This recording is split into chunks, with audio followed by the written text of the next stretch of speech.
Praise lord. యేసు ప్రభు నామములో మీ అందరికీ శాంతి సమాధానం కలుగును గాక. ఓ మిత్రమా, ఈ రోజు ఒక మంచి టాపిక్ చెప్పాలని నేను ఆశపడుతున్నాను.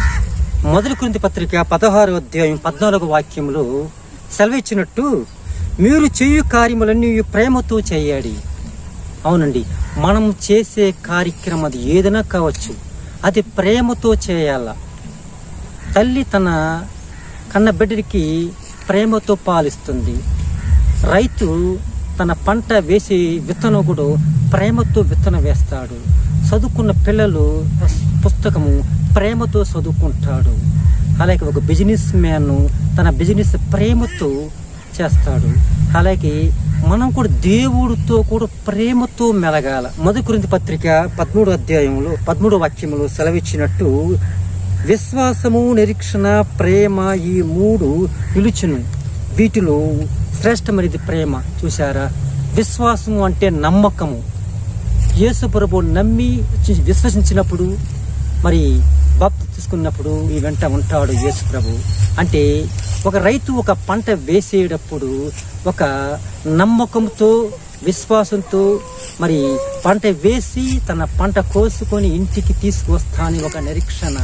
ఒక రోగి హాస్పిటల్కి వెళ్ళినప్పుడు మరి తిరిగి ఇంటికి చేరుతాము, అనారోగ్యం నుంచి ఆరోగ్యం చేసుకొని మరి ఇంటికి వస్తాము, ఒక నిరీక్షణ.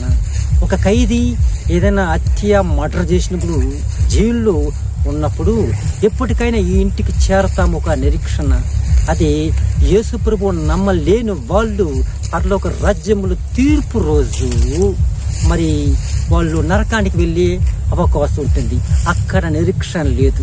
ఎందుకంటే యేసు రక్తంతో కడగబడి యేసు రక్షకుడు నమ్మి బాప్తిసం తీసుకున్న వాళ్ళు మాత్రమే పరలోక రాజ్యం వెళ్ళే అవకాశం ఉంటుంది. కానీ ఈ భూలోకములో పాపంతో జీవించి మరి అనేకమైన పాపాలు జీవించినప్పుడు వాళ్ళు పరలోక రాజ్యం వెళ్ళే అవకాశం ఉండదు. వాళ్ళు నరకానికి పాత్రులు అవుతారు. అలాగే ప్రేమ అనేది చాలా ప్రాముఖ్యమైనది, శ్రేష్టమైనది.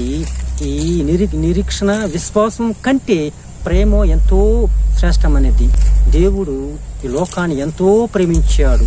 దేవుడు లోకాన్ని ప్రేమించాడు కాబట్టి 2024 సంవత్సరముల క్రితమే యేసుప్రభు భూలోకములో ఒక కన్య గర్భములో ధరించి నీకోసం, నాకు, యావత్ మానవ దేశ పాపాల కోసం ఆయన శిలువలో మరణించి తిరిగి 3 రోజులు లేచి పరలోక రాజ్యం వెళ్ళి పరిశుద్ధ ఆదరణకర్తగా భూలోకమును మనకి తోడుగా పంపించాడు. ఎందుకొరకు?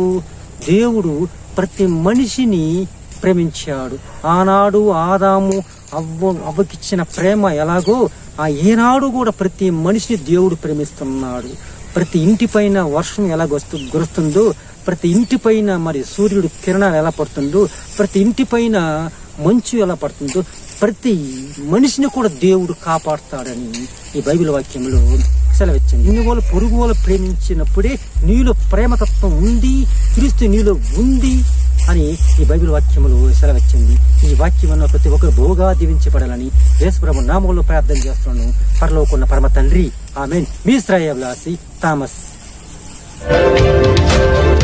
సబ్స్క్రైబ్ చేయడం ద్వారా మాకు తెలియజేసి పక్కనే ఉన్న బెల్ ని క్లిక్ చేయండి. లైక్ చేసి అనేకులకు షేర్ చేయండి.